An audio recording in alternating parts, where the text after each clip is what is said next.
မြို့ကြီးပြကြီးရဲ့မီးရောင်တွေလင်းလဲမရင်ထဲမှာတော့မောင်တွေဖုံးလွှမ်းရဲ့အိမ်မက်တွေရည်ရွယ်ချက်တွေနဲ့တယောက်တည်းအန်ချေကယုံခံနေစေခေါင်းကင်ကိုမောချီတော့မိုးအောက်ထဲဘာလို့များဒီလောက်တောင်ဝေးခွာနေရတာလဲဖုန်းဆက်ပြီးဆင်ပလေးပါတယ်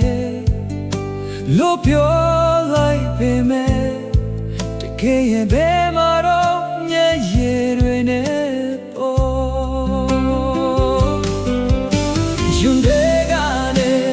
အိမ်ကိုရလွန်နေတယ်မေးရဲ့ရင်ခွင်ထဲမှာဝေရောက်ခုန်နာခြင်းနဲ့မေးလေရဟင်းလေးတွေရဲ့အဖေရဲ့အယုံမွေရဲ့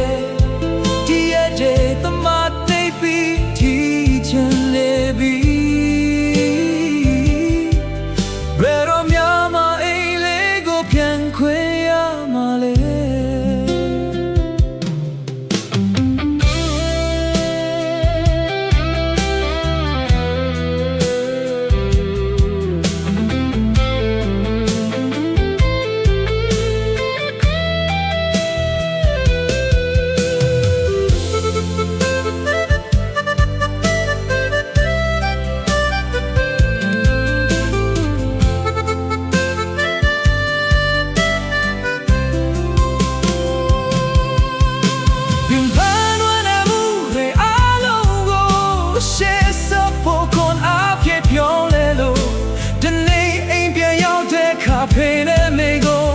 လုံနိုင်ခဲ့ပြီဆိုတာကိုခေါ်ယူစွာပြောပြမယ်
ခွင့်ရမှာလေ